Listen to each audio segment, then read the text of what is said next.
Hello दोस्तों, welcome to Vidya home. आज हम आपके लिए लाए हैं लॉ ऑफ कॉन्ट्रैक्ट में संविदा की विफलता या संविदा पालन के असंभव हो जाने के सिद्धांत की व्याख्या कीजिए। तो चलिए देखते हैं। संविदा की विफलता क्या है या संविदा पालन के असंभव हो जाने का सिद्धांत क्या है। जब संविदा का पालन करते हुए किसी समय संविदा का कोई कार्य विधि के खिलाफ हो जाता है या संविदा का पालन किसी कारण असंभव हो जाता है तो ऐसे समय संविदा लागू करना असंभव हो जाता है। यही संविदा की विफलता का सिद्धांत कहा जाता है। धारा 56 क्लोज 2 के अनुसार ऐसे कार्य करने की संविदा जो संविदा करने के पश्चात असंभव या किसी ऐसी घटना के कारण जिसे रोकने में प्रतिज्ञाकर्ता असमर्थ था विधि विरुद्ध हो जाता है, तब संविदा शून्य हो जाती है, जबकि वह कार्य असंभव या विधि विरुद्ध हो जाता है। इस धारा में वर्णित सिद्धांत को संविदा की विफलता का सिद्धांत कहते हैं और यह लैटिन भाषा के सूत्र लेक्स नॉन कॉगिट एड इम्पॉसिबिलिया से लिया गया है, अर्थात विधि किसी असंभव कार्य को पूरा करने के लिए बाध्य नहीं करती है पर आधारित है। असंभव शब्द के तहत नंबर 1 संविदा पालन की असंभवता, नंबर 2 संविदा के अंतिम उद्देश्य की असफलता दोनों ही सम्मिलित हैं। नंबर 1 संविदा पालन की असंभवता। जहां किसी संविदा का पालन किसी व्यक्ति या वस्तु के निरंतर अस्तित्व पर आधारित है, वहां ऐसी संविदा में एक अस्पष्ट शर्त यह होती है कि यदि पक्षों की किसी चूक के बिना वह व्यक्ति या वस्तु नष्ट हो जाए तो संविदा का पालन असंभव हो जाने के कारण पक्षों को संविदा पालन से छूट मिल जाएगी। उदाहरण, आ अपना मकान बा को बेचने का समझौता करता है, लेकिन विक्रय पत्र लिखने से पहले ही आ का मकान जलकर नष्ट हो जाता है। ऐसी स्थिति में संविदा का पालन असंभव हो जाता है तथा आ और बा संविदा पालन के दायित्व से मुक्त हो जाते हैं। नंबर 2 संविदा के अंतिम उद्देश्य की असफलता।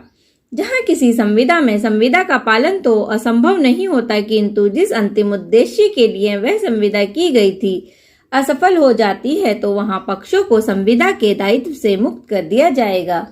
उदाहरण नंबर 1 आ और बा आपस में शादी करने की संविदा करते हैं। शादी की तारीख से पहले ही आ पागल हो जाता है, अतः ऐसी संविदा शून्य हो जाती है, क्योंकि ऐसी अवस्था में विवाह करना तो असंभव है और ऐसी परिस्थिति में विवाह का उद्देश्य पूरा नहीं हो सकता। धारा 56 क्लोज 1 के अनुसार असंभव कार्य करने का करार शून्य है। उदाहरण, का जादू से खजाना खोजने का खास करार करता है, यह करार शून्य है। धारा 56 क्लोज 2 के अनुसार ऐसे कार्य को करने की संविदा जो कि संविदा करने के पश्चात असंभव या किसी ऐसी घटना के कारण जिसका निवारण प्रतिज्ञाकर्ता नहीं कर सकता विधि विरुद्ध हो जाती है, तब शून्य हो जाती है, जबकि वह कार्य असंभव या विधि विरुद्ध हो जाता है। उदाहरण नंबर 2 का और खा विवाह करने की संविदा करते हैं। विवाह के लिए का नियत समय से पूर्व पागल हो जाता है तो संविदा शून्य हो जाती है।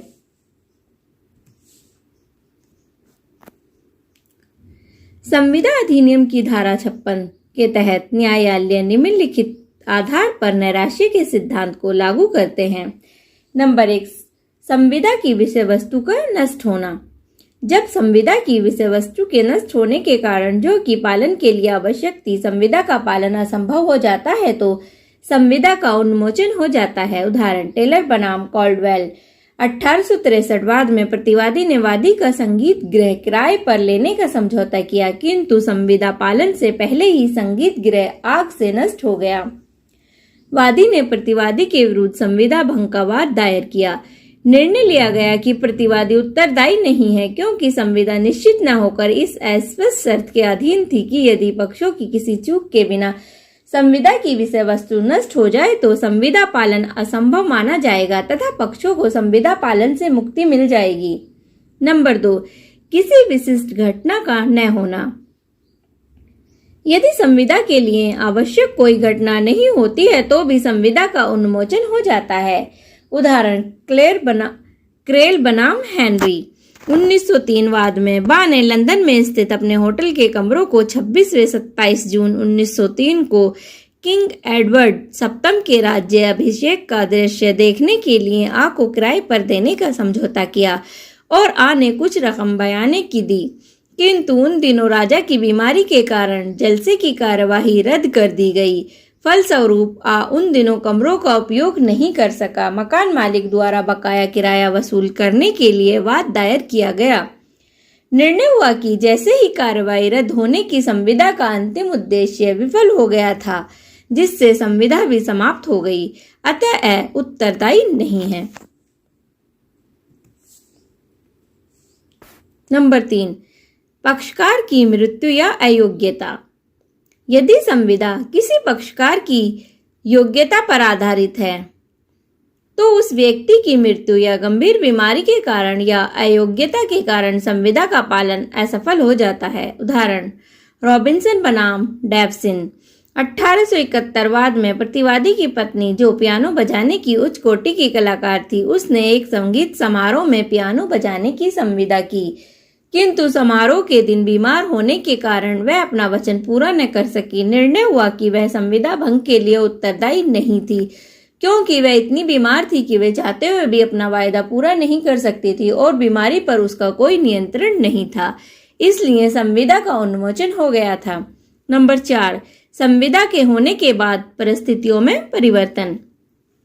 यदि परिस्थितियों में परिवर्तन के परिणाम स्वरूप संविदा का पालन असंभव हो जाता है तो संविदा के पक्षकार अपने अपने दायित्वों से मुक्त हो जाएंगे, परंतु यदि बदले हुए हालात के बावजूद भी पालन संभव है तो संविदा का उन्मोचन नहीं होगा। उदाहरण, आ ने बा का जहाज माल लादने के लिए किराए पर लिया, किंतु माल लादने के स्थान पर जाने से पहले ही जहाज में विस्फोट हो गया। जहाज अपनी यात्रा पर न जा सका। कोर्ट ने निर्णय लिया कि इस परिस्थिति में संविदा शून्य हो गई थी। उदाहरण, सत्यव्रत घोष बनाम मगनीराम। 1954 में प्रतिवादी की कंपनी कलकत्ते में एक बड़ी भूमि के टुकड़े की स्वामी थी और आवास योग्य बनाने के लिए कंपनी ने लोक कॉलोनी स्कीम शुरू की। 15/8/1940 को विजय कृष्ण राव ने उस कॉलोनी में 101 रुपये का बयाना देकर प्लॉट खरीदने की संविदा की। शर्तों के अनुसार कॉलोनी में सड़क, नाली आदि बनाने के 1 माह के अंदर बकाया धन देना होगा, नहीं तो संविदा रद्द हो जाएगी और बयाने की रकम जब्त हो जाएगी। 20/9/1941 तक द्वितीय विश्व युद्ध होने की वजह से सरकार ने कॉलोनी को सेना के इस्तेमाल करने का आदेश दिया। कंपनी ने विजय को सूचित किया कि सेना के कारण भूमि पर विकास करना संभव नहीं है, अतः या तो आप बयाने की रकम वापस ले लें या प्लॉट की बाकी रकम देकर बैनामा करा लें, अन्यथा संविदा समाप्त मानी जाएगी। विजय ने अपना अधिकार सत्यव्रत घोष को सौंपा था, इसलिए उसको सूचना दी गई। 18/1/1948 को सत्यव्रत घोष ने संविदा के पालन का वाद दायर किया। कंपनी की ओर से बचाव में कहा गया कि बदली हुई परिस्थितियों के कारण संविदा विफल हो चुकी है। वादी ने कहा कि अंग्रेजी सिद्धांत की धारा 56 क्लॉज 2 के अनुसार भारत में लागू नहीं होता और कोई घटना नहीं घटी जो संविदा के पालन को असंभव बनाती है। सुप्रीम कोर्ट ने वाद डिक्री करते हुए कहा कि यह केवल साधारण भूमि के क्रय विक्रय की संविदा नहीं है, बल्कि इससे भूमि के विकास की योजना भी जुड़ी है, जिसके लिए कोई समय निर्धारित नहीं किया गया है और न ही पक्षों में इस संबंध में संविदा की गई है। अतः विश्व युद्ध में सरकार द्वारा अनिश्चित काल के लिए भूमि अधिग्रहण से संविदा पर कोई प्रभाव नहीं पड़ता और न ही ऐसी कोई घटना घटी जिससे संविदा का पालन असंभव हो गया हो। अतः संविदा तब तक असफल नहीं मानी जाती जब तक कि संविदा होने के बाद उसके मौलिक तत्वों में परिवर्तन हुआ हो या संविदा का पालन विधि विरुद्ध न हुआ हो।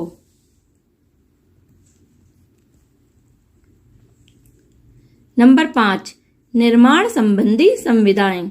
यदि संविदा के पालन में विलंब या असंभवता किसी बाहरी घटना के कारण होती है तो संविदा का उन्मोचन हो जाएगा, परंतु प्रत्येक मामले को उसके तथ्यों या परिस्थितियों के अनुसार निर्णय दिया जाना चाहिए। उदाहरण, मेट्रोपॉलिटन वाटर बोर्ड बनाम डिक्कर एंड कंपनी लिमिटेड। 1819 में प्रतिवादी ने 6 वर्ष के भीतर एक तालाब निर्माण की संविदा की थी। 2 वर्ष के बाद एक मंत्री ने अधिनियम के अधीन अपनी शक्तियों का प्रयोग करते हुए कार्य को बंद करने का आदेश दिया। हाउस ऑफ लॉर्ड्स ने निर्णय दिया कि उस आदेश से संविदा का विफल होने के कारण संविदा का उन्मोचन हो गया था। नंबर 6, विधि परिवर्तन से संविदा का उन्मोचन। यदि किसी संविदा का पालन विधि परिवर्तन होने के कारण असंभव हो जाए तो संविदा समाप्त हो जाती है। उदाहरण, बेली बनाम डी क्रिफपेगनीवाद में आ ने बा से यह संविदा की कि वह उसके द्वारा अधिकृत व्यक्ति बा के भवन के सामने पार्क में केवल सुंदर भवनों के अलावा किसी अन्य प्रकार के भवनों का निर्माण नहीं करेगा। किंतु कुछ समय बाद रेलवे कंपनी ने संसदीय शक्तियों के तहत उस पार्क को प्राप्त करके उसमें स्टेशन बना दिया। इस पर बा ने उसके विरुद्ध संविदा भंग का वाद दायर किया। निर्णय दिया गया कि पार्क को रेलवे कंपनी द्वारा विधिवत लेने के बाद आ के लिए संविदा पालन असंभव हो गया था। नंबर 7, युद्ध के हस्तक्षेप द्वारा। सामान्य नियम यह है कि यदि संविदा युद्ध शुरू होने से पूर्व की गई थी तो ऐसी संविदा युद्ध काल में विलंबित रहती है और युद्ध की समाप्ति के बाद पुनः जीवित हो जाती है, परंतु यह संविदा किसी भी तरह शत्रु देश को फायदा न दे। दोस्तों, विधि के विषय से संबंधित वीडियो और important notes and question bank के लिए नीचे दिए लिंक पर विजिट करें www.vidyahome.com। Thank you guys.